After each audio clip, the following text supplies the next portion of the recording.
My best friend always warned me that my boyfriend was a bad man, and I didn't want to listen, until it cost me dearly. I'm telling you this story because I need you to understand how easily a smart person can make the dumbest decisions of their life. My name is Maya, and at 18, I thought I had everything figured out. I was months away from starting college with a full scholarship to study engineering, my grades were perfect, and I had been accepted into one of the best programs in the state. Then I met him at a coffee shop near campus during orientation week. He was 24, already working, and had this confident way of talking that made me feel like I was the most interesting person in the room. When he asked for my number, I felt like I'd won some kind of lottery. "You're different from other girls your age," he told me on our third date, reaching across the table to touch my hand. "Most of them are so focused on proving themselves, but you have this natural grace. You don't need to compete with anyone." I practically floated home that night. My best friend Zoe was waiting in my dorm room, and I couldn't stop gushing about how mature and sophisticated he was. She listened patiently as I recounted every detail of our conversation. "Maya, can I ask you something?" she said when I finally paused for breath. "What did he say when you told him about your engineering scholarship?" I hesitated. The truth was, when I'd mentioned it, he had gotten this strange look on his face and changed the subject, but I wasn't about to admit that to Zoe. "He thinks it's great that I'm ambitious," I lied smoothly. "He just said that really special women don't need to stress themselves out trying to prove their worth to the world." Zoe's eyebrows shot up. "He said women don't need to prove their worth? What does that even mean?" "It means he sees me for who I really am, not just what I can achieve," I snapped, suddenly irritated by her tone. "Not everyone needs to be a workaholic to feel valuable, Zoe." She held up her hands defensively. "I didn't mean it like that. I just think it's weird for someone to suggest that getting an education is stressing yourself out. That's all." But I was already done with the conversation. For the first time in my life, I had a guy who saw me as special, who thought I was too good for the rat race that consumed everyone else. Zoe was my best friend, but she'd never had a serious boyfriend. How could she possibly understand what it felt like to be truly appreciated by someone? "You'll understand when you meet someone who values you for more than just your achievements," I told her, and watched her face fall slightly at the implicit criticism. I should have paid attention to that moment. I should have listened to the girl who had been my closest friend since middle school, who had never steered me wrong before. Instead, I chose to believe that her concerns came from a place of envy rather than love. That was my first mistake, but it wouldn't be my last. Over the next few months, his comments about college became more frequent and more pointed. We'd be lying in his apartment after dinner, and he'd stroke my hair while painting pictures of our future together. "I keep thinking about how different you are from all those college girls," he'd murmur. "They're so desperate to prove they're as good as men. But you already know your worth. A woman like you doesn't need to compete in some masculine world." "But I love engineering," I'd protest weakly. "I've wanted to be an engineer since I was 12. "Sweetheart, you're 18. What did you really know about life when you were 12? He'd laugh gently, as if I'd said something endearingly naive. "The university system is designed to strip away everything that makes women special. Do you really want to spend 4 years in lecture halls full of aggressive guys who'll try to make you think like them?" The way he said it made college sound like some kind of contamination chamber. He'd talk about how pure and authentic I was, how most women lost their sweetness once they got caught up in the corporate world. He made staying with him sound like protecting something precious. Meanwhile, Zoe's warnings became more urgent. She cornered me after psychology class one Tuesday, her expression serious. "Maya, I've been doing some reading about manipulative relationships, and what you're describing sounds exactly like—" "Oh, here we go," I interrupted, rolling my eyes. "Let me guess. You read some article online and now you're an expert on my relationship?" "I'm worried about you," she said quietly. "You've stopped talking about engineering entirely. Last month you were excited about your calculus professor's research project, and now you act like college is some kind of burden." "Maybe I'm just growing up," I shot back. "Maybe I'm realizing there are more important things in life than impressing professors who don't even care about their students. Since when do you think professors don't care? You used to light up talking about your classes."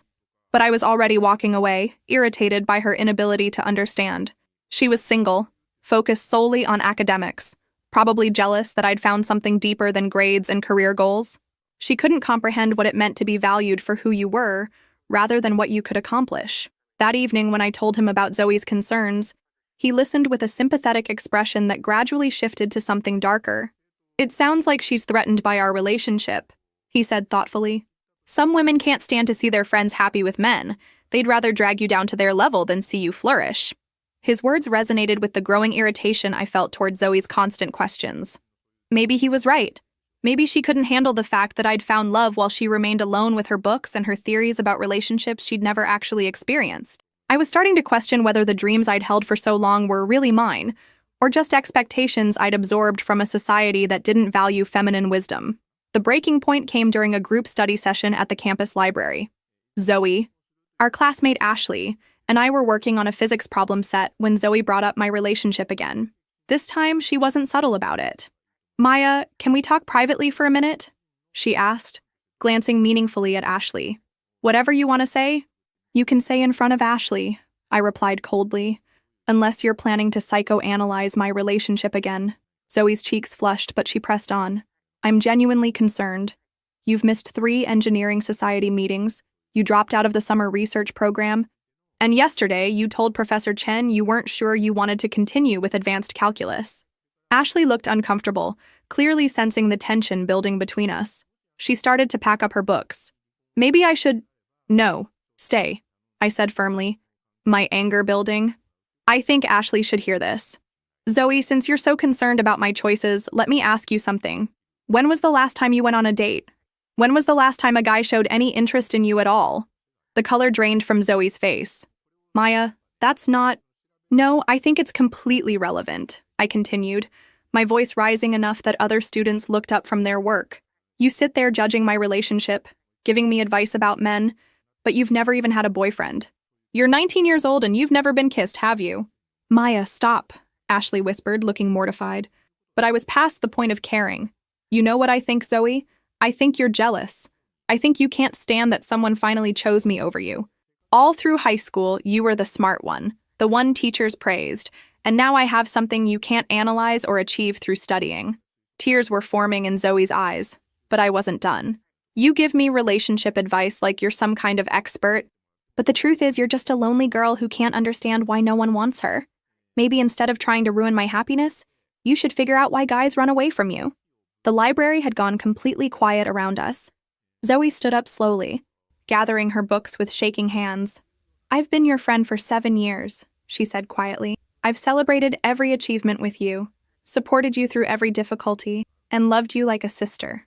If you really think I'm capable of the cruelty you just described, then you don't know me at all." She paused at the table's edge, looking directly at me with an expression I'd never seen before. Not anger, but profound disappointment. "I hope someday you'll remember who your real friends were. But I can't keep watching you destroy yourself and then attack me for caring about you." She walked away, leaving me sitting there with Ashley staring at me in shock. Instead of feeling guilty, I felt triumphant. Finally, I was free from her constant negativity and interference. 3 days passed before Zoe reached out. She sent a simple text. "Can we talk? I miss my friend." Instead of relief, I felt irritation. She couldn't just leave things alone, could she? I showed the message to him that evening as we sat in his living room watching television. "She's persistent, I'll give her that," he said, shaking his head. "Some people just can't accept when they've lost control over someone." "Should I respond?" I asked, though I already knew what his answer would be. "That's up to you. But ask yourself this. Has she apologized for trying to sabotage our relationship? Has she acknowledged that maybe she was wrong?" He was right. Zoe hadn't apologized at all. If anything, her text suggested she thought I was the one who should be sorry. I met her at our old spot by the campus fountain. She looked tired, like she hadn't been sleeping well. And for a moment I felt a flicker of the old affection we used to share. But then she started talking. "Maya, I've been thinking about what happened in the library, and I want you to know that I forgive you for what you said. I know you're not cruel like that normally, which makes me even more worried about how much you've changed." "Forgive me?" The audacity was breathtaking. "I don't need your forgiveness, Zoe," I said coolly. "I told you the truth about why you've been trying to undermine my relationship. If you can't handle honesty, that's your problem." Her face crumpled. "Maya, I've loved you like a sister since we were 12 years old. I've never wanted anything but happiness for you. How can you believe I would try to hurt you?" "Because you have hurt me," I replied. "Every time you question my choices, every time you try to make me doubt the man I love, you hurt me. And I'm done with it." "Then there's nothing left to say," she whispered, tears finally spilling over. "I can't watch someone I love destroy herself and then be blamed for caring. But I want you to know that when you're ready to remember who you really are, when you need someone who knew you before all this started, I'll be here." She stood up and walked away without looking back. I felt a moment of uncertainty, watching her small figure disappear across the quad, but I pushed it down. She was the one who couldn't accept that I'd grown beyond needing her constant input on my life. That evening, I called him to tell him what had happened. "I'm proud of you," he said, and the warmth in his voice made everything else fade away. It takes real strength to cut toxic people out of your life, even when you have history with them. Especially then. "I feel bad that it came to this," I admitted. "That just shows what a good person you are. But remember, she's the one who chose to keep attacking our relationship instead of supporting your happiness. You gave her every chance to be a real friend." For the first time in months, I felt completely at peace. No more judgmental looks, no more questions about my choices, no more defending my relationship to someone who clearly couldn't understand it. I was finally free to build the life I wanted without interference from people who claimed to care but really just wanted to control me. 2 years later, I barely recognized the girl who had once dreamed of building bridges and designing structures. At 20, I was working as a receptionist at a dental office, a respectable job for a woman, as he put it, and living entirely according to his preferences. He had opinions about everything. My clothes, "You look more elegant in softer colors." My hair, "Long hair is so much more feminine." Even my lunch choices, "Processed foods will age you prematurely." I found myself asking his opinion before making any decision, no matter how small. "I love how you always want to look your best for me," he'd say, adjusting my blouse or suggesting I try a different lipstick. So many women let themselves go once they get comfortable in a relationship, but you understand that maintaining your appearance is a way of showing love. My world had shrunk to exactly the size he felt was appropriate. Work, home, occasional dinners with his friends, church on Sundays, always activities where he could keep an eye on me or where I was surrounded by people who shared his views about proper relationships. When old classmates from high school reached out on social media, he'd review their messages with me. "This Ashley girl seems to have a lot of opinions about career women," he'd observe, reading over my shoulder. "Are you sure you want to maintain friendships with people who might not understand our values?" One by one, I let those connections fade. It was easier than dealing with his subtle disapproval or their confused questions about why I'd dropped out of college. "You're so lucky," said Mrs. Peterson, an older woman from our church. "Most young women today are too selfish to put their relationships first. Your man clearly adores you." I did feel lucky. While other girls my age were stressed about exams and career prospects, I had security. I had someone who thought I was perfect exactly as I was, who protected me from having to compete in a harsh world that didn't value feminine qualities. My job at the dental office was pleasant enough. Dr. Martinez was kind. The other women who worked there were friendly, and I was good at making patients feel comfortable. It wasn't intellectually challenging, but challenge was overrated anyway. Some people needed constant stimulation and achievement to feel valuable, but I had learned to find satisfaction in simpler things. "You have such a peaceful energy," patients would often tell me. "You should be proud of that." I was proud. I'd found contentment that eluded so many driven, ambitious women who burned themselves out trying to prove their worth in male-dominated fields. I had a man who came home to me every evening, who appreciated the effort I put into making our apartment a sanctuary, who never made me feel like I wasn't enough. Sometimes I'd see engineering students at the coffee shop near my work, bent over textbooks and looking stressed, and I'd feel a mixture of pity and superiority. They were so focused on external validation that they'd forgotten what really mattered in life. I had everything I needed. At 22, I started noticing subtle shifts in our routine. He'd come home later from work, claiming new projects required extra hours. When I'd ask about his day, his responses became shorter, more distracted. "There's this new girl at work," he mentioned casually one evening as I served dinner. "Fresh out of college, working as a junior analyst. Bright kid, very eager to learn." I felt an odd flutter in my stomach, but I kept my expression neutral. "That's nice. It must be good to have enthusiastic colleagues. Her name's Lauren, 21, just graduated summa cum laude from the State University. She reminds me a bit of how you used to be, actually, before you developed such good judgment about what really matters." Before I developed good judgment. The phrase stuck with me as we ate in relative silence. Over the following weeks, Lauren's name came up more frequently. She was working on interesting projects. She asked thoughtful questions. She had fresh perspectives on industry trends. He seemed more animated discussing her work than he'd been about anything in months. "She's very driven," he said one night, scrolling through his phone as we watched television. Sometimes I worry she'll burn herself out like so many young professional women do. She could probably benefit from a mentor who could help her understand the importance of balance. I looked up from the magazine I was reading. Are you mentoring her? Informally, yes. Someone needs to help guide her before she makes the same mistakes so many ambitious women make. He glanced at me with what I interpreted as appreciation. You understand how valuable it is to have someone who cares enough to provide that guidance. But something about his tone didn't sit right with me. There was an energy in his voice when he talked about Lauren that had been absent when he talked about anything else lately, including me. Maybe I could meet her sometime, I suggested. If she's important to your work, I'd like to get to know her. His expression shifted almost imperceptibly. I don't think that would be appropriate. Professional boundaries, you know. Besides, she's so focused on her career right now, I doubt she'd have much in common with someone who's chosen a different path. The dismissal stung more than I expected. When had I become someone who wouldn't have anything in common with an educated professional? I'd been one myself once. That night, lying in bed beside him, I found myself thinking about my old classmates for the first time in months. Where were they now? What were they doing? I'd deleted most of my social media accounts at his suggestion, so I had no way of knowing.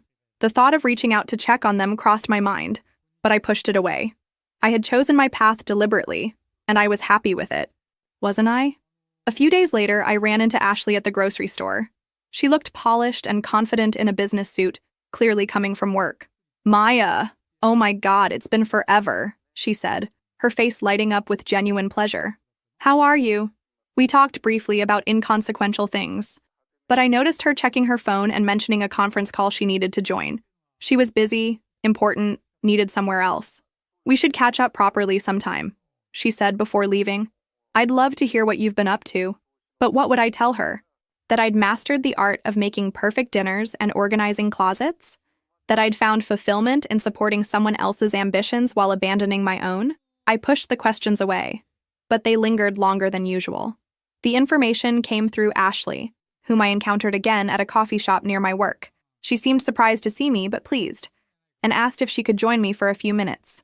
I actually have some news about Zoe, she said, settling into the chair across from me. I wasn't sure if you'd heard. My stomach tightened. We don't really keep in touch anymore. Right. I remember you two had some kind of falling out. Ashley stirred her coffee thoughtfully.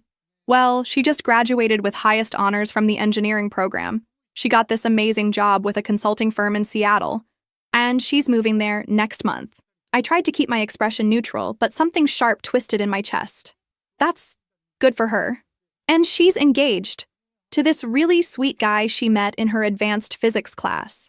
He's starting his PhD program at University of Washington, which is why they're moving to Seattle together. They seem really happy. He's totally supportive of her career goals. The words hit me like physical blows. Engaged, engineering degree, dream job, a partner who supported her ambitions instead of discouraging them. She looked great at the graduation ceremony, Ashley continued, seemingly unaware of my internal turmoil. Really confident and excited about the future. Her parents were so proud. You know how they always bragged about her grades, but this was different. She seemed like she'd really found herself. I excused myself shortly after, claiming I needed to get back to work. But instead of returning to the dental office, I sat in my car in the parking lot, trying to process what I'd learned. Zoe had everything I'd once dreamed of having. The degree, the career, the relationship with someone who supported her growth instead of limiting it. While I'd been learning to find satisfaction in smaller things, she'd been building the life we'd once planned together. That evening, I found myself being more critical than usual as I prepared dinner. Had I really chosen the better path? Or had I simply been convinced to abandon my path entirely? You're quiet tonight, he observed, looking up from his laptop where he'd been reading work emails.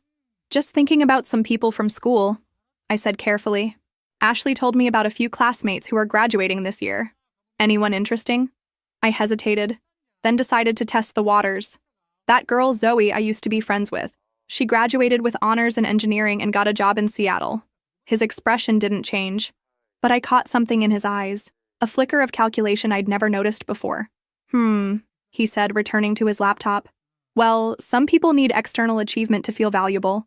It's sad, really, when you think about it. All that stress and competition. And for what? She'll probably burn out in a few years and wish she'd chosen a more balanced life like you did. But his dismissal felt automatic, almost rehearsed. And for the first time, I wondered if he really believed what he was saying, or if he just needed me to believe it. The seed of doubt that had been planted weeks earlier with Lauren's introduction began to grow roots. By the time I turned 24, Lauren had become a constant presence in our conversations. She was getting promoted, leading important projects, impressing senior management with her innovative ideas. He would come home energized from their workplace interactions in a way that I hadn't seen him excited about anything in years. Lauren presented her analysis of the Morrison account today, he'd say over dinner, his eyes bright with enthusiasm. The insights she had about market positioning were brilliant, really sophisticated thinking for someone her age. I would nod and smile, but inside I felt increasingly hollow. When had he last described anything I said or did as brilliant or sophisticated? The comparisons became more explicit as months passed. During a dinner party at his colleague's house, I overheard him talking to another man about workplace dynamics. The thing about Lauren is that she brings this intellectual curiosity to every conversation, he was saying, unaware I was listening from the kitchen doorway. You can discuss economics, politics, industry trends. She has opinions on everything, and they're actually well-informed opinions. Sounds like a keeper, the other man replied with a knowing laugh. Your girlfriend seems sweet, but these career women have something different, don't they? More substance to dig into. I retreated before I could hear his response, but the damage was done. Sweet, as opposed to substantial. At home, he became increasingly critical of what he called my limitations. My conversation skills weren't engaging enough, my knowledge base too narrow, my interests too domestic. Don't you ever wonder about what's happening in the world beyond our little bubble?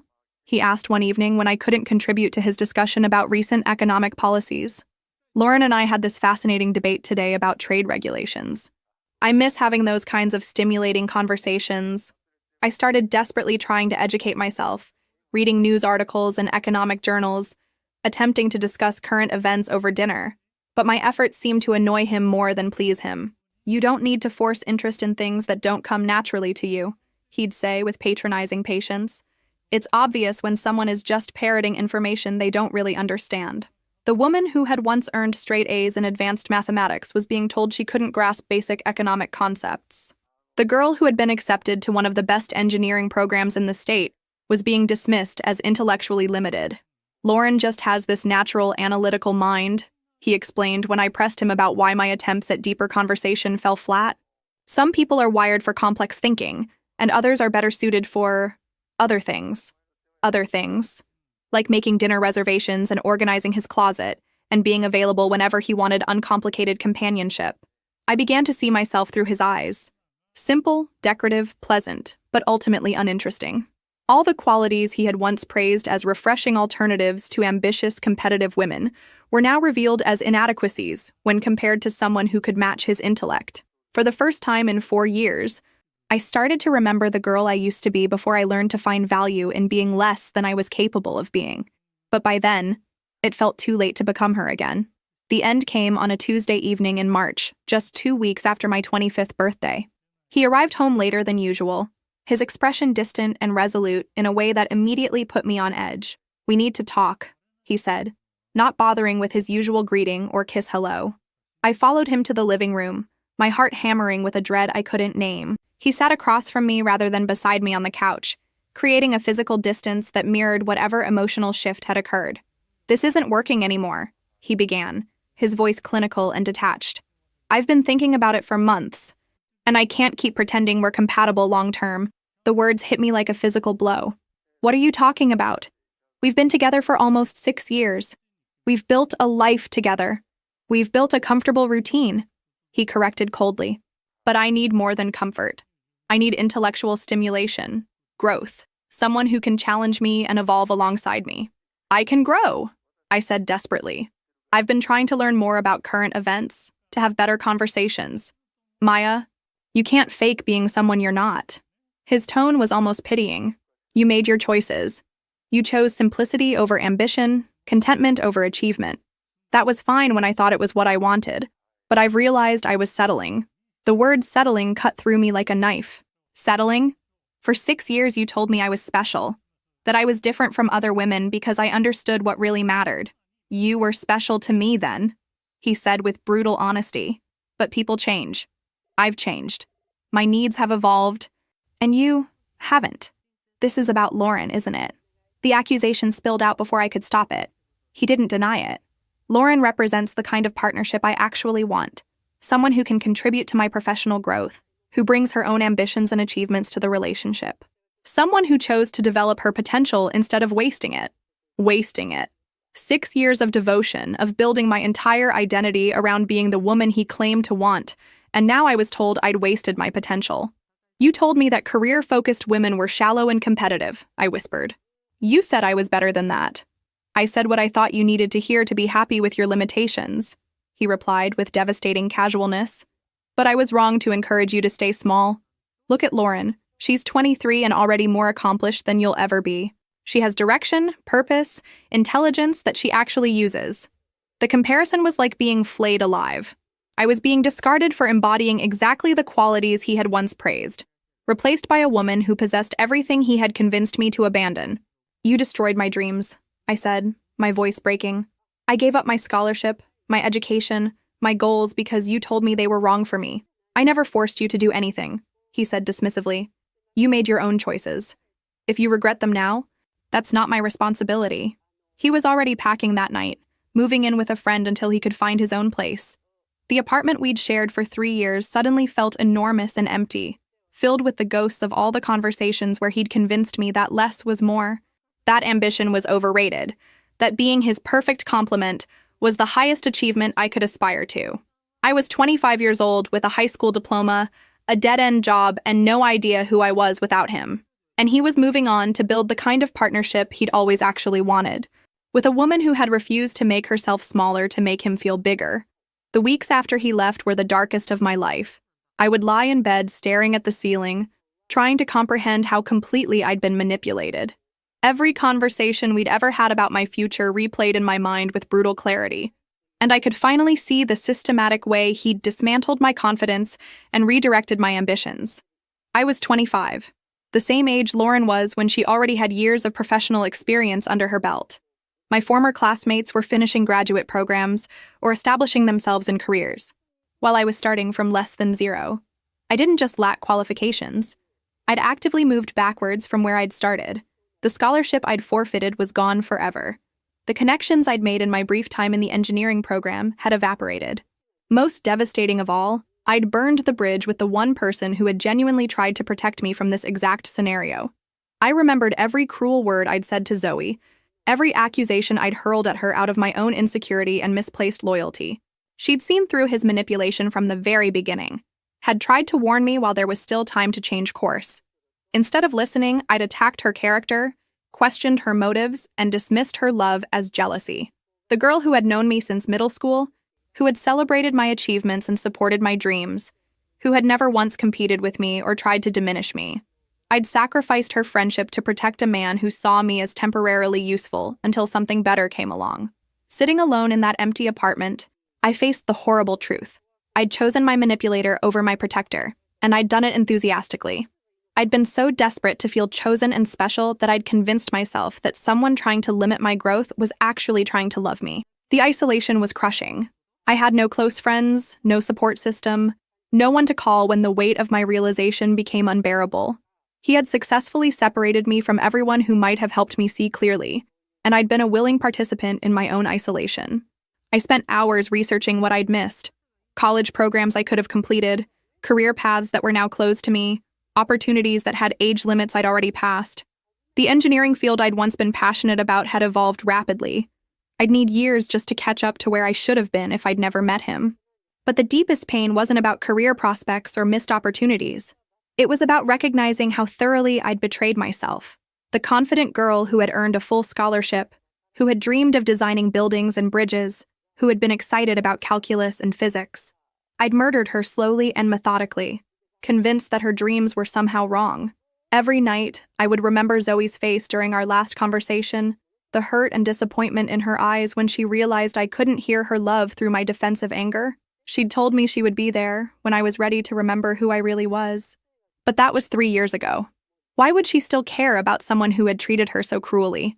The apartment felt like a mausoleum for the life I'd voluntarily dismantled. All around me were the artifacts of becoming smaller. The simplified wardrobe he'd preferred, the books I'd stopped reading because they were too complicated, the empty spaces where my engineering textbooks used to be. I was starting over at 25, but I wasn't starting from zero. I was starting from negative, with self-doubt he'd planted, confidence he'd systematically eroded, and the knowledge that I'd been so easily manipulated that I couldn't trust my own judgment anymore. The hardest truth to accept was that he'd been right about one thing. I had chosen this.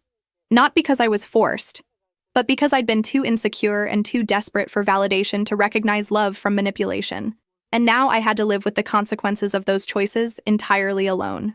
6 months after he left, I made my first concrete step toward rebuilding. I enrolled in community college math courses to refresh skills I'd let atrophy, sitting in classrooms with 18-year-olds who looked at me with curious expressions, probably wondering why someone my age was taking remedial calculus. The humiliation was constant but necessary. I'd forgotten how to study, how to think analytically, how to push through frustration when concepts didn't come easily. My brain felt rusty, sluggish from years of deliberately avoiding intellectual challenges. "Are you going back to school?" asked Dr. Martinez when I requested schedule changes to accommodate my classes. His expression was kind but puzzled. I'd never mentioned having academic interests. "I'm trying to," I said simply. There was no way to explain the full story without revealing how thoroughly I'd abandoned myself. I joined a gym, not for appearance but for discipline. Every morning at 6 a.m., I forced myself out of bed and onto the treadmill, using physical endurance as a foundation for rebuilding mental toughness. The routine became sacred, the one thing I did purely for myself, regardless of anyone else's opinion or approval. The other people at the gym were focused on their own goals, and I found strange comfort in that shared determination. Nobody questioned why I was there or suggested that my time might be better spent on other priorities. For an hour each day, I existed in a space where effort was valued for its own sake. Evenings were the hardest. In the silence of my apartment, with textbooks spread across the kitchen table, I would sometimes catch glimpses of the girl I used to be. She felt like a stranger now, that confident teenager who had believed she could build anything she could envision. I avoided dating entirely. The few men who showed interest at work or the gym were met with polite but firm deflection. I couldn't trust my judgment about people's motivations, couldn't distinguish between genuine interest and potential manipulation. Until I knew who I was without external validation, I had nothing real to offer anyone else. My coworkers at the dental office noticed changes but didn't pry. I was more focused, more decisive, less concerned with being universally liked. Some patients commented that I seemed more serious than before, and I took it as a compliment rather than criticism. Study group sessions at the community college were exercises in humility. Students half my age would grasp concepts I struggled with, and I had to resist the urge to make excuses or give up. But slowly, painfully, my analytical skills began returning. Numbers started making sense again. Problems had solutions that I could find through persistence and logic. I was building something entirely alone, with no safety net and no cheerleader, but that solitude was also freedom. Every small victory belonged completely to me. Today, at 31, I'm an electrical engineer with my own consulting practice. It took me 3 years to complete my degree, longer than it should have, but faster than anyone expected given where I'd started from. I work primarily on renewable energy projects, designing systems that will power communities for decades to come. The path here was brutal. Night classes while working full-time, student loans I'm still paying off, years of proving myself in a field where being older than your peers immediately marks you as different. But I made it, and everything I've accomplished belongs entirely to me. I never contacted Zoe. By the time I was strong enough to face what I'd done to her, too many years had passed. Through mutual acquaintances, I learned she's thriving in Seattle, senior engineer now, married to that physics PhD student Ashley mentioned, with a 2-year-old daughter and another baby on the way. Her life looks exactly like the future we used to dream about together when we were teenagers. I've had relationships since then, but they've been careful, guarded affairs. I date men who encourage my ambitions, who are proud of my achievements, who never suggest that success makes me less feminine, but I've never again trusted someone enough to build my identity around their approval. Some opportunities can never be recovered. I'll always be behind my peers professionally, will always carry the knowledge that I voluntarily threw away 7 prime years of my life. The compound effect of that lost time, the advanced degree I might have earned, the connections I could have built, the projects I might have led, those possibilities are gone forever. But perhaps more painful is the memory of Zoe's face during our final conversation, the bewildered hurt in her eyes when I attacked her for loving me enough to risk my anger. She offered me unconditional friendship, and I threw it back at her with calculated cruelty. He moved to Seattle too, eventually. Last I heard through professional networks, he and Lauren are married with children, both successful in their respective fields.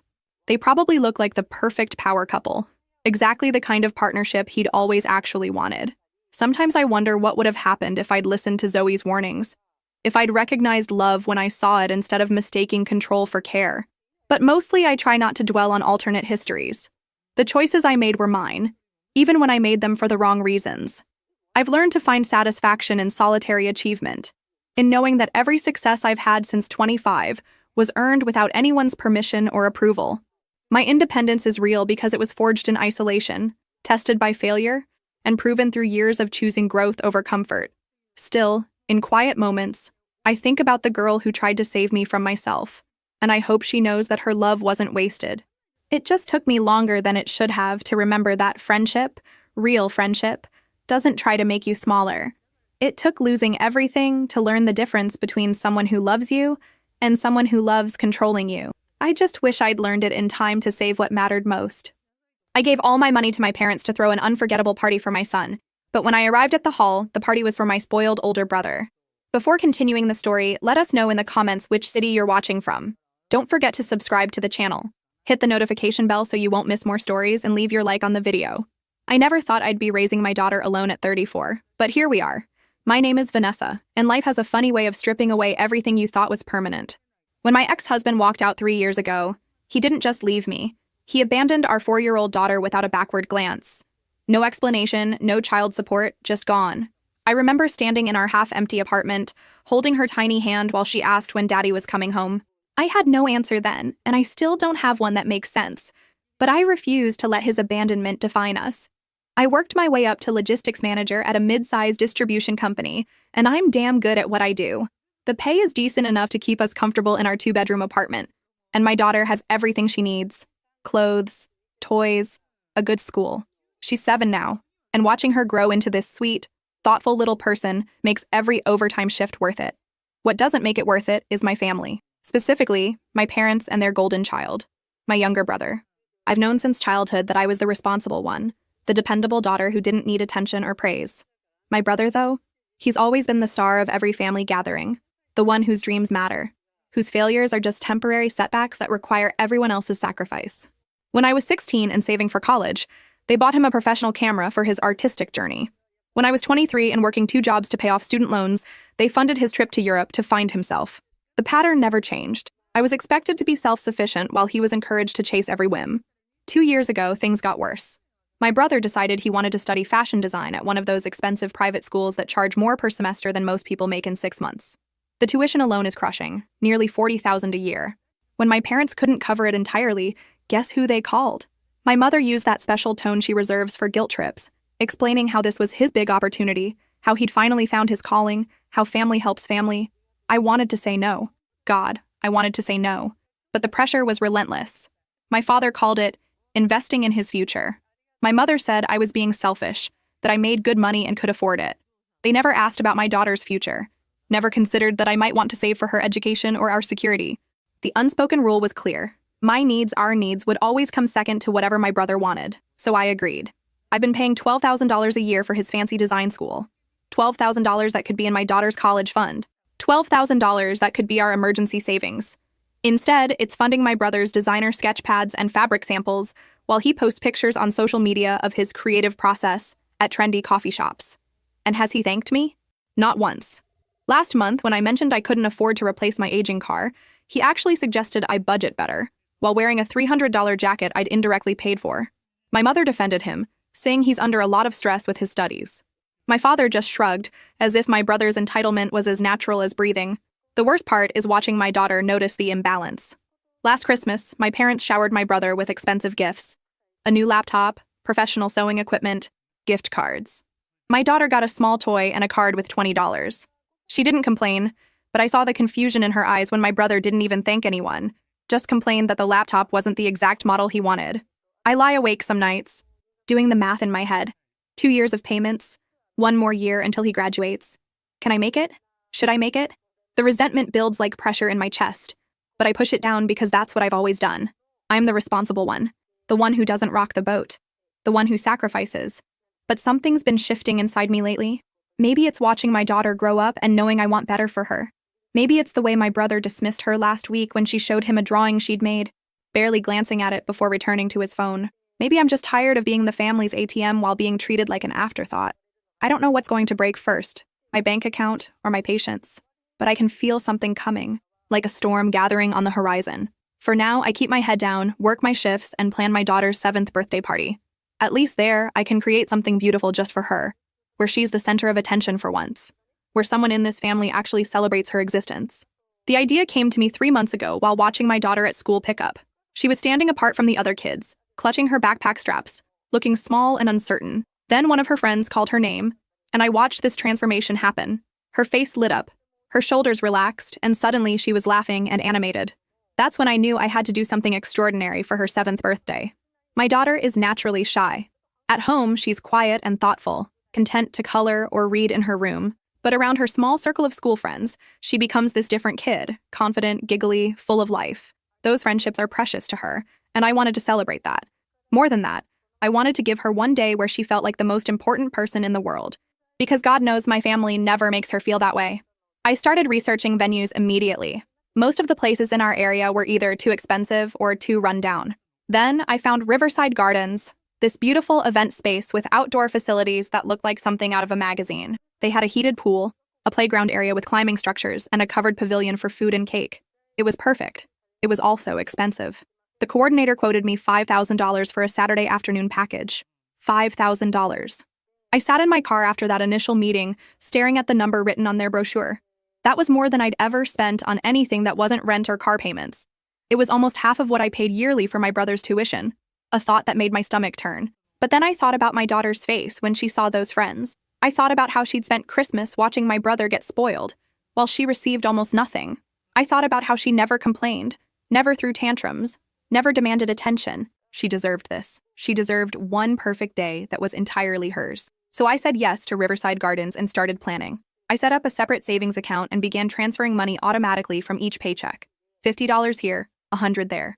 I stopped buying coffee at work and packed lunches every day. I skipped the small treats I usually allowed myself.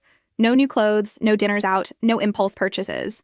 Every penny went into that account, watching the balance slowly climb toward $5,000. The planning became my obsession. I spent my lunch breaks researching themes and decorations. My daughter loved butterflies, so I decided on a garden theme with purple and pink everywhere. I ordered custom invitations with delicate butterfly designs.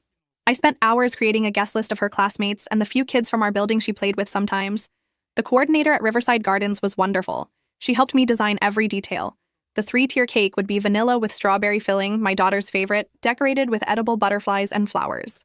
We'd have the pool area set up with floaties and water toys. The playground would have a temporary canopy for shade.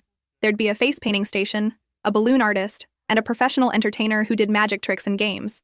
I hired a photographer too, because I wanted to capture everything. Years from now, when my daughter looked back at these photos, I wanted her to remember feeling celebrated and loved. I wanted tangible proof that she mattered, that her happiness was worth investing in. The menu was another careful decision. I chose foods kids actually enjoy: mini pizzas, chicken tenders, fruit cups, veggie sticks with dip.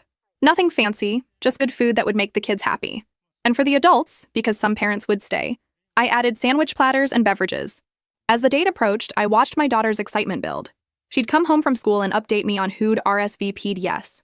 She drew pictures of what she thought the party would look like, filling pages with butterflies and swimming pools and smiling stick figures. At night, she'd ask me to tell her again about the 3-tier cake and the magic show. Her joy was infectious and heartbreaking at the same time, because I realized how rarely she asked for anything. 2 weeks before the party, I had my final meeting with the coordinator. We went over every detail: the timeline, the setup, the backup plan if it rained. She showed me photos of previous events they'd hosted, and each one looked magical. I signed the final contract and wrote the deposit check, feeling both excited and terrified. This was really happening. My savings account was nearly empty, but I didn't care. I'd eaten rice and beans for 2 months straight, and it was worth it. I'd watched my bank balance drop to scary levels, and it was worth it. Because in 3 days, my daughter would have the birthday party of her dreams. I didn't tell my family about the party details. My parents knew it was happening. They were invited, obviously, but I kept the specifics vague. Something in my gut told me not to advertise how much I was spending or how elaborate the plans were. Maybe I didn't want to hear my mother's criticism about being wasteful. Maybe I didn't want my brother knowing I could barely afford this while still paying for his school. Maybe I just wanted this one thing to be separate from their judgment and favoritism. The night before the party, I couldn't sleep. I lay in bed imagining my daughter's face when she walked into Riverside Gardens and saw everything I'd created for her. I pictured her swimming with her friends, laughing at the magic show, blowing out the candles on that beautiful cake. Those mental images kept me warm despite the anxiety gnawing at my chest about money and work and everything else. This was going to be perfect. I'd made sure of it. Nothing could go wrong. Thursday afternoon, 2 days before the party, my boss called me into her office. I knew immediately something was wrong. She had that expression, the one that says she's about to ask for something unreasonable and expects me to comply without complaint. "We have a situation," she said, not bothering with pleasantries. "The regional manager is flying in Saturday for an emergency audit. All department heads need to be present for a full operations review." My stomach dropped. Saturday? This Saturday? Yes. 9 in the morning. It'll probably run until 3 or 4 in the afternoon. She was already turning back to her computer, as if the conversation was over. "I can't," I said, my voice coming out smaller than I intended. "It's my daughter's birthday party. I've had it scheduled for months." She looked at me like I'd just told her I needed the day off to watch paint dry. "Vanessa, this is a critical meeting. The regional manager specifically requested all department heads be present. This isn't optional. I understand it's important, but nothing." Her tone hardened. "I need you there. Your attendance reflects on this entire department. If you're not there, it sends a message that logistics isn't taking this seriously." I felt my chest tighten. "Can we reschedule? Even just push it to Sunday?" "No. He's flying back Sunday morning. Saturday is the only option." She leaned forward, her expression shifting from annoyed to threatening. "Look, I'll be blunt. We're heading into performance review season. Your presence at this meeting will be noted. Your absence will also be noted. Do you understand what I'm saying?" I understood perfectly. Show up or face consequences for my career. Maybe not immediate termination, but definitely a black mark that would follow me. Smaller bonuses, being passed over for advancement, subtle retaliation disguised as business decisions.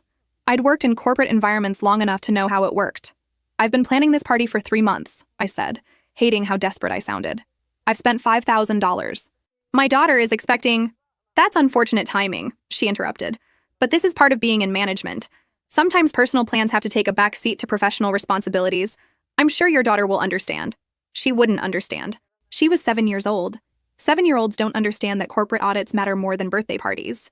They don't understand that their mother's job security depends on attending meetings that weren't scheduled until 2 days before. I left her office feeling sick. The rest of the day passed in a blur. I kept running scenarios through my mind, trying to find a solution that didn't exist. I couldn't lose this job. I was the sole provider for my daughter, and I was barely making ends meet as it was. But how could I miss her party? How could I look at her excited face and tell her I wouldn't be there?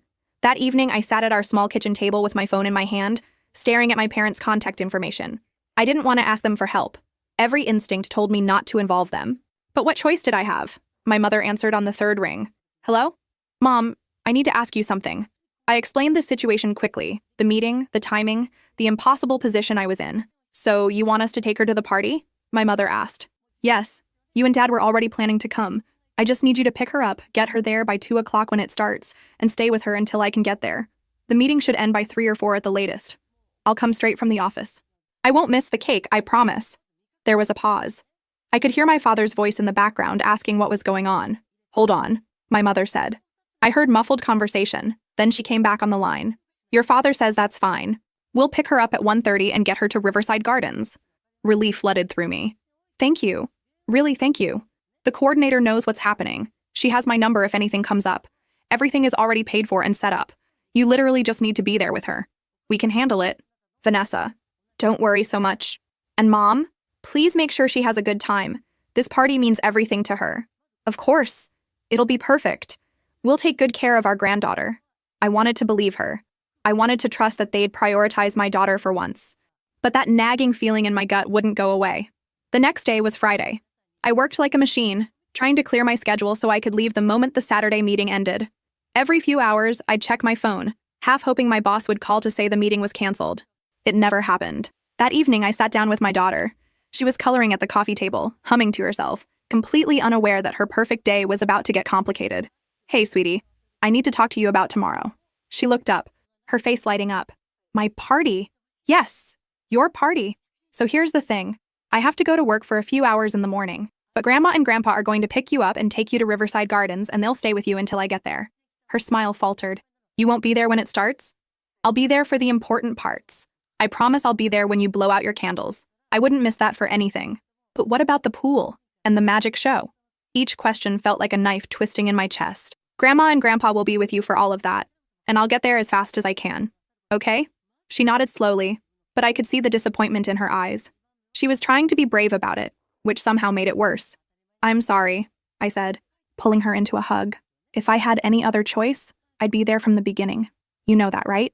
I know, Mommy, but I could hear the doubt in her voice. And that night, after she'd gone to bed, I sat alone in the dark living room and wondered if I was making a terrible mistake. My parents had never put my daughter first. Why did I think tomorrow would be any different? But what else could I do? I had no other options. I had to trust them. I had to believe that this one time they'd come through. The meeting ran long. Of course it did. The regional manager was one of those people who loved the sound of his own voice, turning every simple question into a 20-minute lecture. By the time we finally wrapped up, it was already 3:45. I grabbed my purse and practically ran to my car, my heart pounding with anxiety about missing too much of the party. Traffic was worse than I expected. Every red light felt like a personal attack. I kept checking the time on my dashboard. 3:50, 4 o'clock, 4:15. I'd already missed the first hour and a half. My daughter would be in the pool by now, maybe watching the magic show. I pressed harder on the gas pedal, willing the cars ahead of me to move faster. I finally pulled into the Riverside Gardens parking lot at 4:20. The moment I stepped out of my car, I knew something was wrong. The sound hit me first. A deep, pulsing bass that vibrated through my chest. Electronic music, the kind you'd hear at a nightclub, not a 7-year-old's birthday party. My steps quickened as I walked toward the pavilion. Maybe they were just playing music between activities? Maybe the entertainer had finished and they were doing some kind of dance break? I was grasping for rational explanations even as my gut screamed that this was all wrong. Then I reached the entrance and my world tilted. The space I'd spent months planning was unrecognizable. The butterfly decorations were gone, replaced by metallic streamers and neon lights. The 3-tier cake I'd ordered, vanilla with strawberry filling and edible butterflies, sat untouched on a table, while next to it stood a completely different cake, some avant-garde creation with geometric black and gold designs. But it wasn't the decorations that made my blood run cold. It was the people. Everywhere I looked, there were adults. 20-something fashionably dressed people holding cocktails, laughing, dancing to music so loud I could barely think. Some were in the pool, not children playing with floaties, but grown adults with drinks in their hands, behaving like they were at a resort party. The playground equipment sat empty, the face painting station abandoned, and in the center of it all, like a peacock displaying its feathers, was my brother. He was dressed in some ridiculous designer outfit, a patterned silk shirt that probably cost more than my rent, skin-tight pants, and accessories that screamed, "Look at me." He was dancing, arms in the air, completely in his element, surrounded by people who were cheering him on. This was his crowd, his scene, his moment. My parents stood nearby, beaming like proud grandparents at a graduation. My mother was actually filming him on her phone. My father had his arm around her shoulders, both of them smiling like this was the most natural thing in the world. I stood there, frozen in disbelief, trying to process what I was seeing. This couldn't be happening. This couldn't be real.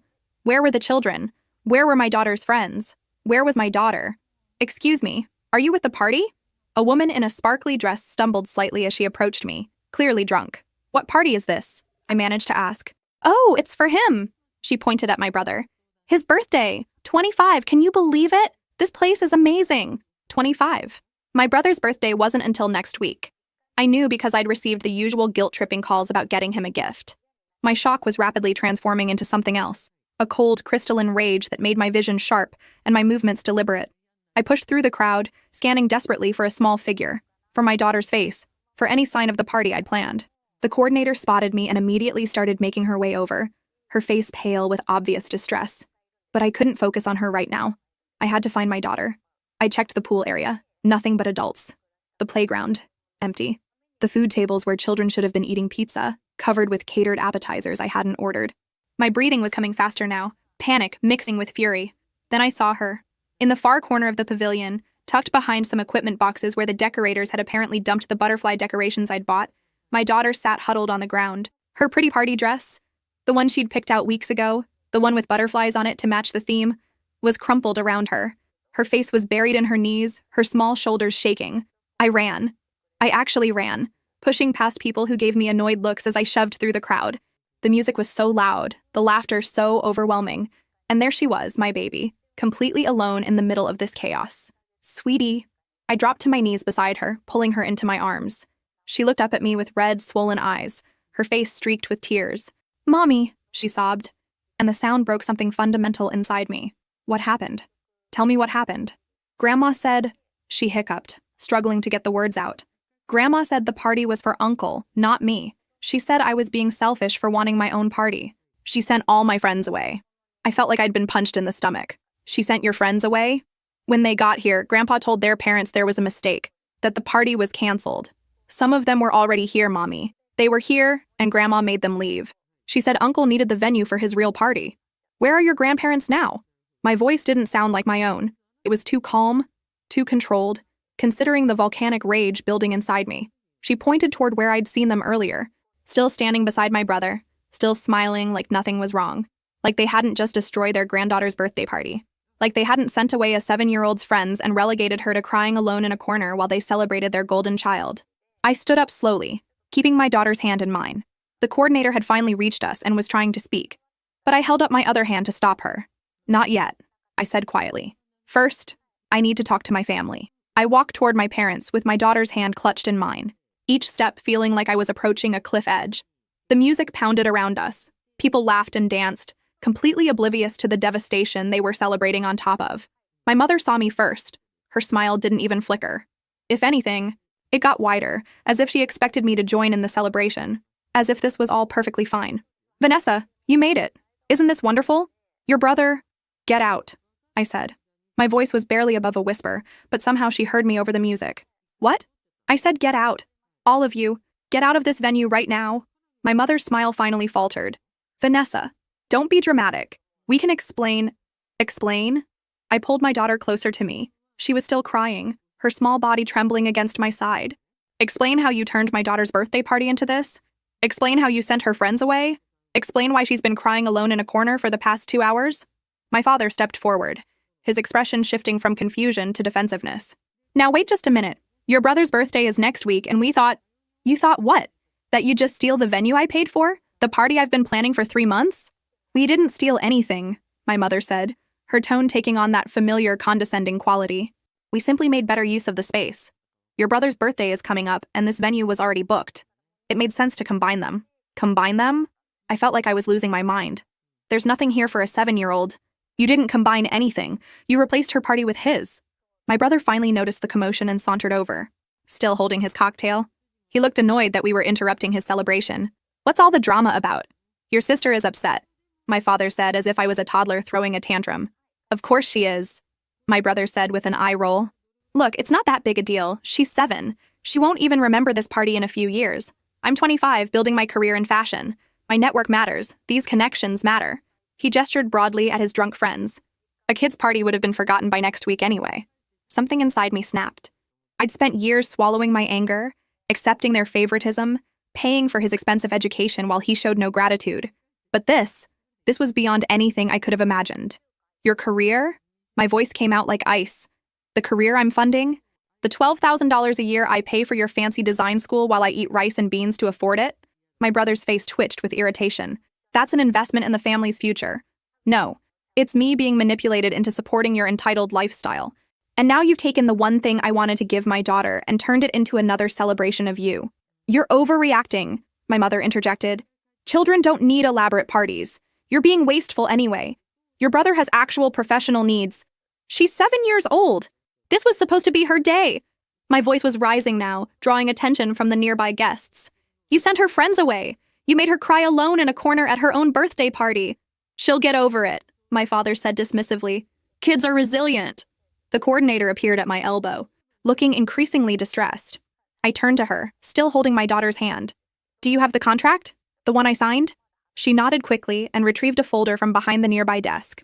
I took it and held it up for everyone to see. This contract, I said, my voice loud enough now that several partygoers had stopped dancing to watch, has my name on it, my signature, my credit card number. I paid $5,000 for this venue, this date, this time slot. I paid for the butterfly decorations that are currently thrown in the corner. I paid for the 3-tier vanilla cake that nobody's touched. I paid for entertainment for children, not this. My brother scoffed. So what? Mom and Dad were helping supervise anyway.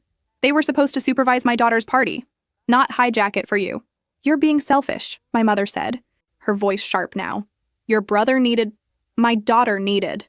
I was shouting now, and I didn't care who heard. For once, just once, she needed to be the priority. But you couldn't even give her that. You couldn't let her have one afternoon where she mattered more than him. This is ridiculous, my brother said, setting down his drink. You're making a scene over nothing. Nothing? I looked at my daughter, at her tear-stained face, at the devastation in her eyes. You think breaking a 7-year-old's heart is nothing? She'll forget about it, my mother insisted. Children don't remember these things. I won't forget, my daughter whispered. It was the first time she'd spoken since I'd found her. Her voice was small but clear. I won't forget that you sent my friends away. I won't forget crying alone while everyone had fun at Uncle's party. My mother's face hardened. Don't be melodramatic. We gave you plenty of birthdays before. No more. I cut her off. I turned to the coordinator, holding up the contract. This is my event. I'm the one who paid. Can you please ask everyone who isn't on my original guest list to leave? The coordinator looked relieved to finally have clear direction. Absolutely. This is your contracted time slot. My brother's face turned red. You can't be serious. I'm completely serious. Get out. Take your friends, take your ridiculous cake, and get out of my daughter's party. The coordinator examined the contract, then looked up with firm resolve. I'm very sorry, but this is a private event under contract. I need to ask anyone not on the original guest list to exit the venue. My brother stepped forward, face flushed. That's insane. We've been here for 2 hours. You can't just kick everyone out. Actually, sir, I can, and I must. The person who holds the contract has exclusive rights to the space. That's legally binding. This is ridiculous, my brother spat. My parents arranged this. Your parents don't hold the contract. I must insist you and your guests vacate, or I'll call security. The coordinator walked to the DJ booth. Moments later, the electronic music cut off abruptly. The overhead lights blazed on, harsh fluorescent brightness that illuminated everything. The transformation was brutal. What looked glamorous in dim lighting now looked pathetic. Drunk people in ridiculous outfits standing in a children's venue. Spilled drinks visible on the floor. The untouched butterfly cake, an accusation on the table. People started looking around, confused and uncomfortable. Some grabbed their bags, clearly embarrassed. What's going on? Someone asked. Apparently we're at some kid's birthday party, another said. Realization dawning. I watched the truth spread through the crowd. People whispered, shooting glances at my brother, at me, at my daughter clinging to my side. Wait, did they really hijack a 7-year-old's party? Someone muttered. That's messed up. Most people left quietly, not making eye contact, but a few made comments as they passed. Dude, stealing a kid's party? That's low. Man, you couldn't get your own venue? Had to take it from a little girl? My brother's face grew redder with each comment, each departing guest. His carefully curated image was crumbling, and everyone was witnessing it. This is your fault, he shouted at me. You're ruining everything. This was supposed to be my moment. Your moment? My voice was cold. This was supposed to be her day, her 7th birthday. She's a child. She needed not to be betrayed by her own family. The last guest trickled out, leaving empty cups and scattered decorations. My brother grabbed his jacket, movements sharp with anger. You've always been jealous of me. This is just you trying to make everything about you. I almost laughed. I pay for your education. I sacrifice constantly. And you think I'm selfish? Whatever. Enjoy your pathetic party. I'm done here. He stormed to the exit, his remaining friends trailing behind. At the door, he turned back. I hope you're happy. You just humiliated me in front of everyone I know. Then he was gone. My parents stood near the DJ booth watching with expressions I couldn't quite read. Not shame. Something closer to disappointment, as if I'd done something wrong. You didn't have to make such a scene, my mother said. This could have been handled privately. My father added quietly. They walked toward the exit together, not looking back at their granddaughter, not acknowledging the tears she'd cried or the party she'd lost. They left as if they were the injured parties. And then they were gone too, and the venue was finally quiet. My parents stood there looking at me like I was the problem, like I was the one who'd done something unforgivable. That look, that familiar disappointment I'd seen my entire life, finally broke something inside me. You need to leave, I said, my voice shaking with fury. Both of you. Right now. My mother's expression shifted to confusion. Vanessa, let's just calm down and talk about this. Talk about what? I cut her off. Talk about how you hijacked my daughter's birthday party? How you sent her friends away? How you left her crying alone in a corner while you celebrated him? It was just a misunderstanding, my mother said, her tone placating. We thought we could combine the parties, make everyone happy. We can fix this. We can talk it through like adults. A misunderstanding? My voice was rising now. You deliberately took over her party. You told those children's parents it was canceled. You replaced everything I planned with his party. That's not a misunderstanding. That's a choice. My father stepped forward, his jaw tight. You're being dramatic. Vanessa, this is exactly why we can't have reasonable conversations with you. You're always so inflexible, always making everything into a crisis. I'm being dramatic? I felt like I was going insane. My daughter spent hours crying alone at her own birthday party. And I'm being dramatic? She'll get over it, he said dismissively. You're going to destroy this family over one afternoon? Over your pride? That's what this is really about, isn't it? You can't stand that we were trying to help your brother. Help him? I was shouting now. And I didn't care. You destroyed your granddaughter's birthday to throw him a party he didn't even need. His birthday isn't until next week. You could have planned something separate, but instead you stole hers. We were being practical, my mother insisted. The venue was already booked, already paid for. Your brother has important connections, people who matter for his career. You thought my daughter doesn't matter. The words came out flat and cold. You thought she could be pushed aside one more time for him, just like always, just like her entire life. That's not fair, my father said. We love her. We're her grandparents. Love? I pulled my daughter closer to me. She was still crying softly against my side. You don't love her. If you loved her, you couldn't have done this. You couldn't have looked at her excited face this morning and known what you were planning to do. Vanessa, please, my mother tried again. Let's just sit down and discuss this calmly. We can make this right. Maybe we can reschedule her party for next weekend? No. The word came out like a gunshot. There is no discussion. There is no fixing this. You traumatized your own granddaughter to please the spoiled, entitled son you created. The son I've been funding for 2 years while he shows zero gratitude. Your brother is building his future, my father argued. He needs support. And she doesn't? I gestured to my daughter. She's 7 years old. She needed one day, one single day, where she felt important, where she felt celebrated. And you couldn't even give her that. You're overreacting, my mother said, but her voice was less certain now. Children are resilient. She won't even remember this in a few years. I'll remember, my daughter whispered. Her small voice cut through everything. I'll remember that you sent my friends away. I'll remember crying while everyone celebrated Uncle. My mother's face twitched, but she recovered quickly. Sweetheart, we didn't mean— Don't, I warned. Don't you dare try to minimize this to her. Don't you dare make her think her feelings don't matter. We're still her grandparents, my father said, his voice hardening. You can't just cut us out of her life because you're throwing a tantrum. A tantrum? I stared at him in disbelief. I'm protecting my daughter. I'm setting boundaries that should have existed years ago. You've spent her entire life showing her that she doesn't matter as much as him. That ends now. You're being ridiculous, my mother said sharply. We're family. You can't just— I can, and I am. My voice was steady now, cold with finality. You are never seeing her again. You are never coming to our home again. You are never going to get another chance to hurt her. Vanessa, think about what you're saying, my father tried. You're making a permanent decision based on one incident. One incident? I almost laughed. This is a lifetime of incidents. This is years of watching you prioritize him over everyone else. This is the final, unforgivable incident that proves you will never change. You're destroying this family, my mother said, and now I could hear tears in her voice. You're breaking us apart over pride and stubbornness.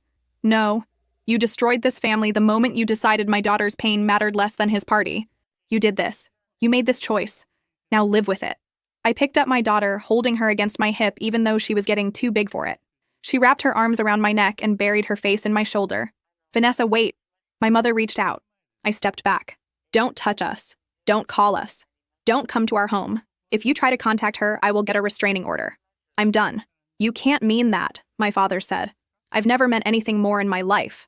I walked toward the exit, my daughter in my arms. Behind me, I could hear my mother saying something, my father calling my name. I didn't turn around. I didn't slow down. I just kept walking, putting distance between my daughter and the people who'd proven they would always hurt her. After my parents left, I stood in the middle of the wrecked venue holding my daughter, trying to figure out what to do next. The party was supposed to run until 6 o'clock. It was barely 5. I'd paid for this time, for this space, and my daughter deserved something good from this nightmare. I set her down gently and knelt in front of her, wiping the tears from her cheeks. Sweetie, I know today has been awful, but we still have time. We still have the cake, the pool, everything. Do you want to try to bring your friends back? She looked at me with red, swollen eyes. They already left, Mommy. I know, but maybe some of them could come back. Would you like me to try? She nodded slowly, hope flickering across her face despite everything. The coordinator approached us, her expression genuinely distressed. I am so sorry about what happened. I should have been monitoring the setup more closely. I had no idea they were replacing your daughter's party. It's not your fault, I said, though part of me wondered how she'd missed an entire party being hijacked. But I need your help now. Do you have contact information for the parents who brought children earlier? I have the guest list you provided with phone numbers. She pulled out her tablet. I'll help however I can. And please, I'd like to offer some complimentary additions to try to make up for this disaster. Additional time if you need it, extra food, whatever you want. Thank you. That's very kind. She handed me the tablet, and I started making calls. Each conversation was humiliating in its own way. I had to explain that yes, there had been a terrible mix-up with family members, but the party was actually happening now, and could their child please come back? The first 3 calls went to voicemail. The 4th parent answered but explained they'd already driven across town to another commitment. The apologetic tone in her voice made it clear she thought this whole situation was bizarre. I completely understand, I said, trying to keep my voice steady. Thank you anyway. The 5th call connected. Hello? Hi. This is Vanessa, the birthday girl's mom. I know there was confusion earlier, but the party is actually happening now. I'm so sorry for the mix-up. Would your daughter be able to come back? There was a pause. What exactly happened? My daughter said something about adults having a party? I took a breath. There was a serious miscommunication with family members. It's resolved now, and I'd really love for the kids to come back and celebrate properly. We're still nearby, she said slowly. Let me ask her. I heard muffled conversation, then she came back. She wants to come. We'll be there in 10 minutes. Thank you so much. I made it through the rest of the list.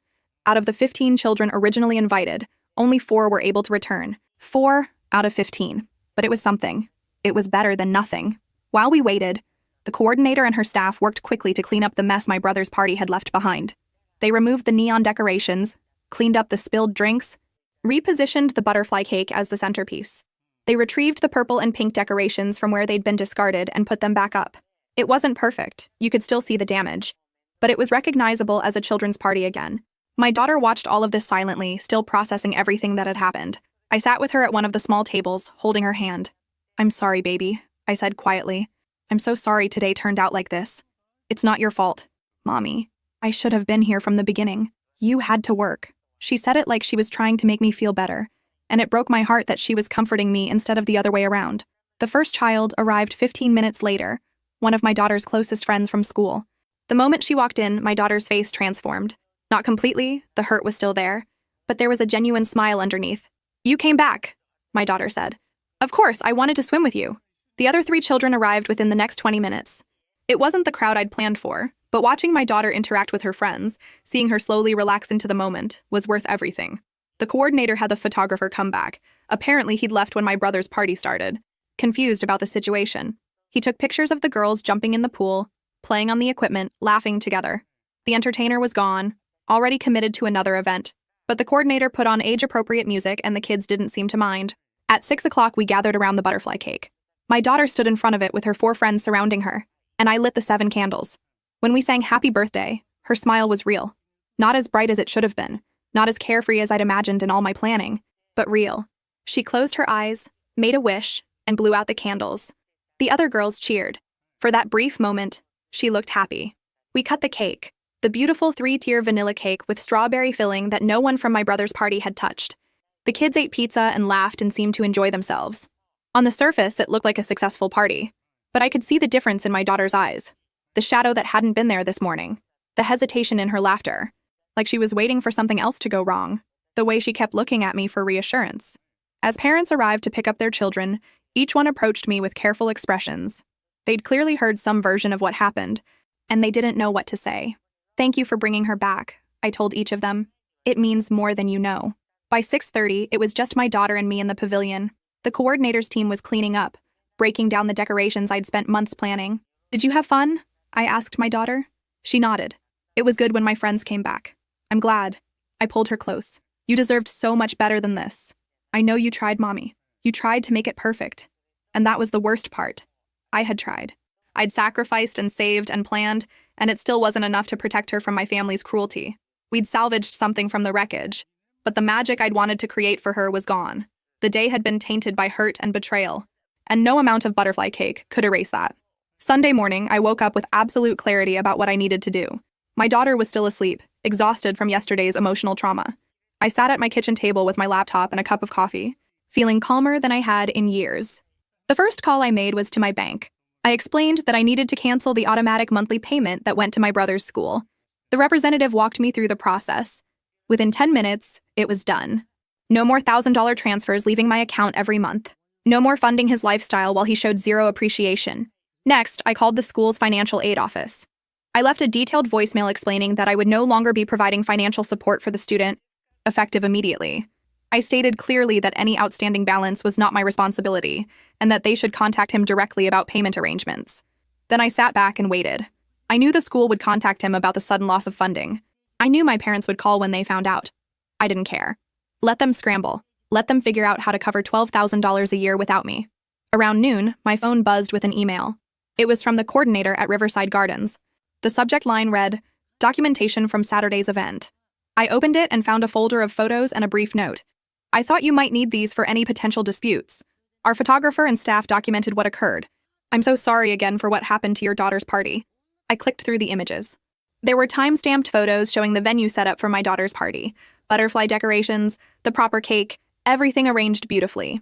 Then there were photos from when my brother's party had taken over, the neon lights, the crowds of drunk adults, the different cake. The photographer had even captured my daughter crying alone in the corner, and though my heart broke seeing it, I knew these images told the complete story.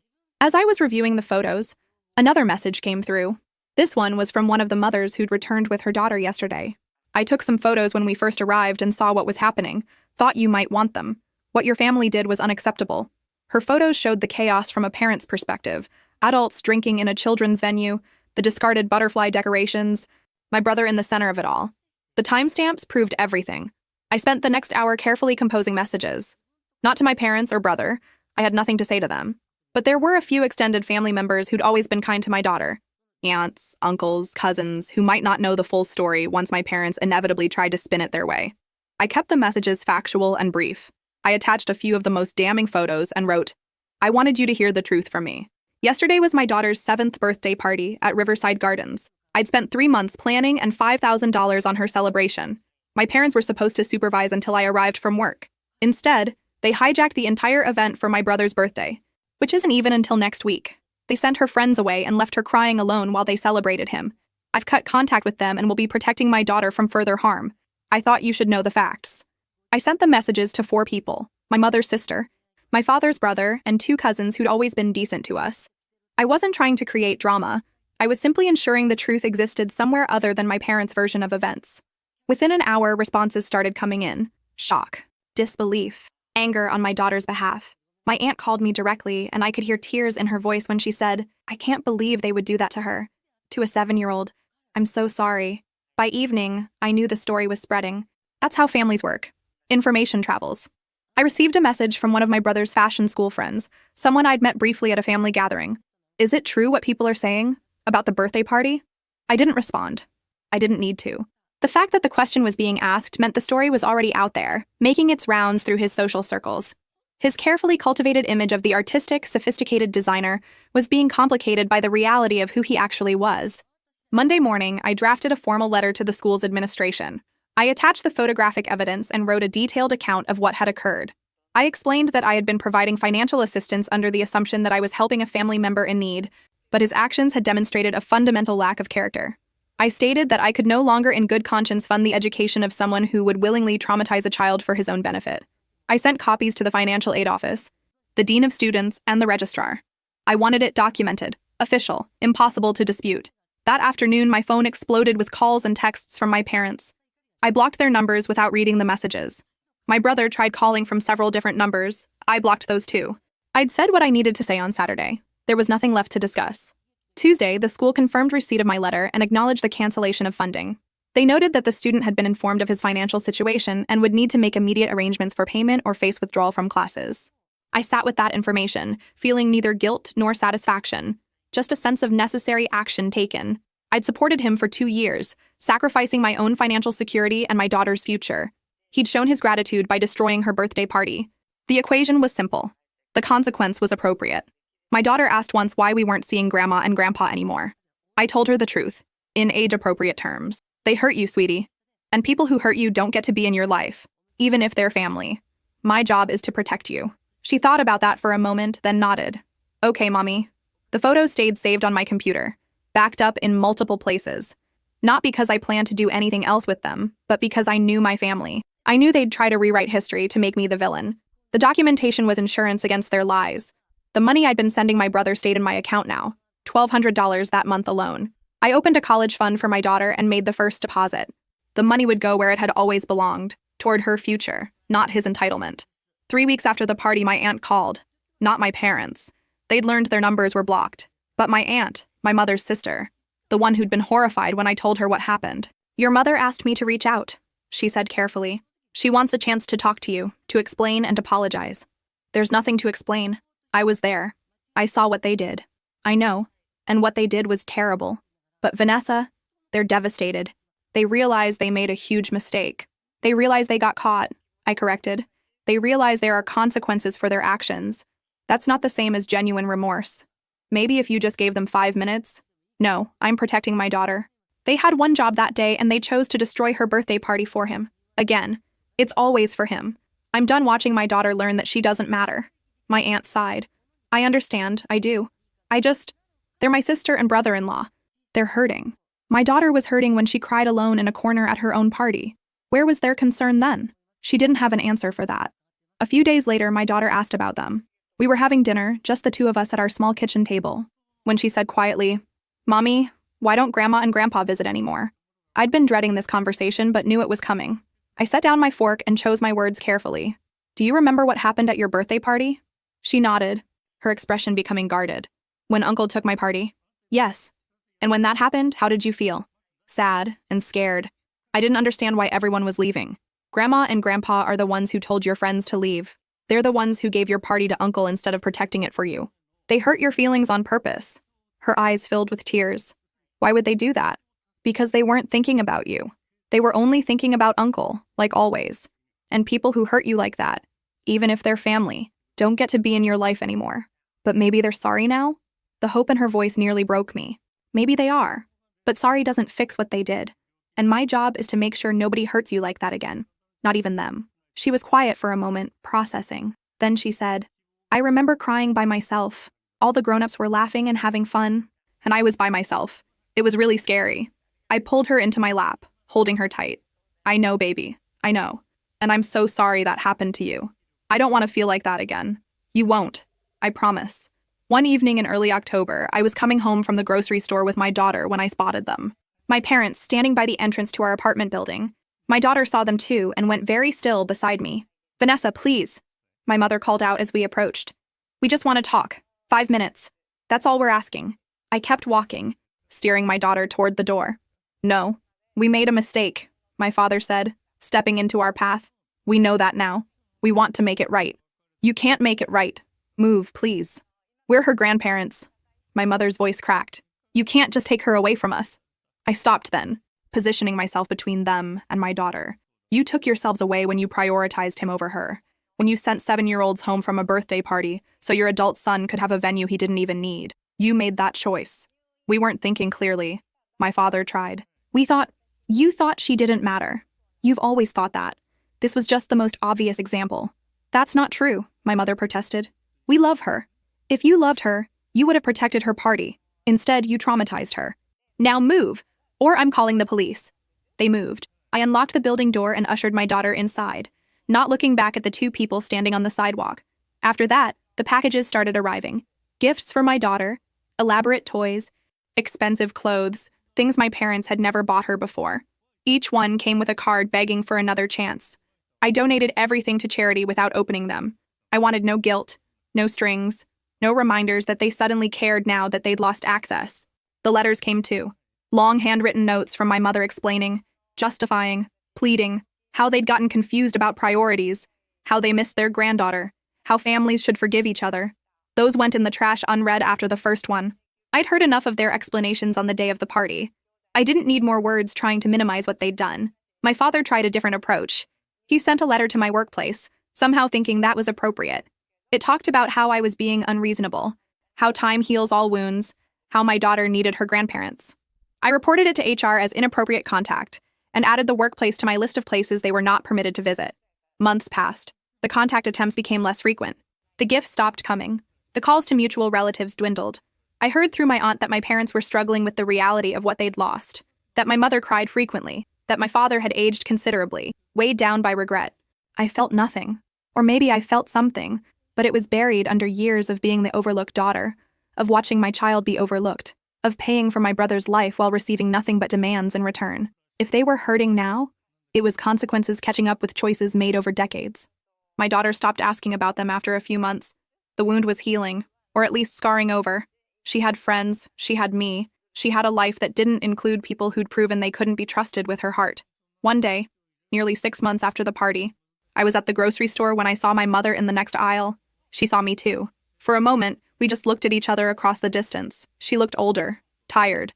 Her eyes were red-rimmed. She opened her mouth like she was going to say something. I turned my cart and walked away. There was nothing left to say. She'd made her choices. I'd made mine. And my choice would always be to protect my daughter, even from her own grandparents. I heard about my brother's expulsion through my aunt. The school had given him 2 weeks to pay after my funding stopped. When he couldn't, they withdrew him from classes. Your mother is beside herself, my aunt told me. They're asking if you'd reconsider. No, he's 25. He can figure out his own life. He's moving back home, looking for work. Good. That's what adults do. Through various sources, I pieced together what happened next. The job search was brutal for someone who'd never actually worked. No employment history, incomplete portfolio, and the birthday party story had spread enough that some hiring managers had heard whispers. One apparently told him directly, "We heard about what happened with your niece's party. That kind of character concern makes us hesitate." He was furious, ranted about cancel culture and misunderstandings, never acknowledged that hijacking a child's party was actual bad character. He ended up in retail. First at a clothing store where he constantly told customers about his design background until the manager made him stop. Lasted 3 months before getting fired for poor attendance. Then a coffee shop. Complained online about customers having no taste. 6 weeks. A warehouse job ended after 2 weeks. The work was beneath his skill set. He's struggling, my aunt told me. He's depressed. He's 25. Most people his age have been supporting themselves for years. My cousin sent me a screenshot of his social media rant about how families should support each other through education, and some people are too petty to see the bigger picture. I didn't respond. He tried community college but dropped out after 1 semester. Not prestigious enough. He attempted a home design business, charging premium prices for mediocre work and insulting clients who questioned him. It failed quickly. Living with our parents became constant conflict. He'd gone from golden child to unemployed adult in his childhood bedroom. They couldn't fund his lifestyle anymore. They pushed him to take any job. He resented them for not understanding his vision. During one argument, he screamed that this was all my fault, that I'd destroyed his future out of jealousy, that if I hadn't been vindictive, he'd have his degree and career. My father finally snapped. "You destroyed your own future when you took that little girl's birthday party. Vanessa paid for your school for 2 years and you showed zero gratitude. This is on you." My brother threw something and stormed out. He came back. He had nowhere else to go, but the relationship was damaged. He worked temp jobs, call centers mostly. When people recognized him from the party story, he'd get defensive, claiming he was between projects. One encounter ended up posted online. Ran into the guy who stole his niece's party. He's working phones now and still acting entitled. A family friend saw him at a bus stop. He'd sold his car to pay bills. He was staring at his reflection in a store window, muttering, "Nobody understands how hard I worked. Nobody sees what I sacrificed." What he never mentioned was the party. Never expressed remorse. Never connected his current situation to his own choices. Instead, he blamed everyone. Me for cutting funding, our parents for not continuing support, the school for inflexible policies, hiring managers for discrimination, clients for not appreciating quality. Everyone was at fault except him. My parents had created this. They'd built a person who believed the world owed him everything. They'd taught him his wants mattered more than anyone else's needs. They'd enabled him until they couldn't anymore. And now they were stuck with the consequences. A bitter, entitled adult living in their home, unable to support himself, unwilling to accept reality. And I felt no guilt. He'd had a gift, education paid for by a sister who could barely afford it, and he'd shown his appreciation by traumatizing her daughter. The rest was just consequences finding their rightful owner. A year after the party, my daughter turned 8. We celebrated at our apartment with 3 close friends, homemade cake, and a movie night. Simple, intimate, safe. When she blew out her candles, her smile was genuine and uncomplicated.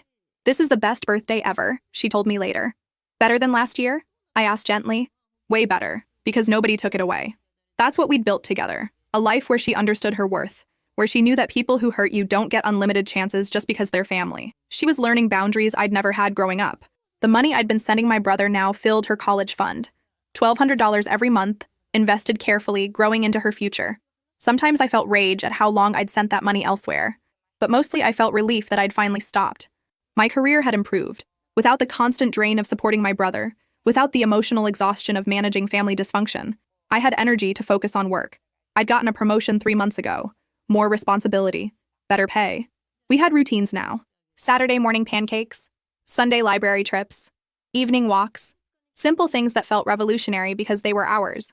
Untouched by toxic family dynamics. My daughter stopped asking about my parents after about 6 months. She had friends at school, good relationships with their parents, and a mother who put her first. She didn't need grandparents who'd proven they couldn't be trusted. Sometimes I felt sad about it. Late at night, I mourned the family I'd wanted but never had. The parents who should have protected both their children equally. The brother who should have been an ally. The grandparents my daughter deserved. But in daylight, watching her thrive, I knew I'd made the right choice. She was confident now. She advocated for herself. She understood that her feelings mattered. She was growing into someone who wouldn't tolerate mistreatment. Through my aunt, I heard updates I didn't ask for. My parents had aged noticeably. The weight of losing their granddaughter had marked them physically. My mother had chronic health issues now. My father had grown quieter, more withdrawn, but they'd never actually apologized. Not really. They'd said the words to intermediaries, but always with qualifications. We're sorry, but she's overreacting. We made a mistake, but she won't let us explain. They couldn't quite admit they'd been completely wrong. Their pride wouldn't allow it. So they lived with their loss, bitter about my inflexibility, even as they suffered the consequences of their own actions. My brother was still living with them, still working sporadic jobs, still blaming everyone else. He'd posted online recently about toxic family members who abandon you over misunderstandings. Several people had commented, pointing out that hijacking a child's birthday party wasn't a misunderstanding. He'd deleted the post. He was nearly 27 now, no closer to the design career he'd imagined, no closer to taking responsibility, no closer to understanding that he'd destroyed his own future when he decided his party mattered more than a 7-year-old's tears. Sometimes I wondered if any of them would ever change, if my parents would ever truly acknowledge what they'd done, if my brother would ever see his own culpability. Probably not. People like them rarely did. But that wasn't my concern anymore. My concern was the girl sleeping in the next room, the one who'd learned she deserved respect and protection. My concern was the life we were building. On quiet evenings, I'd sometimes look at the photos from that awful party, the documentation the coordinator had sent.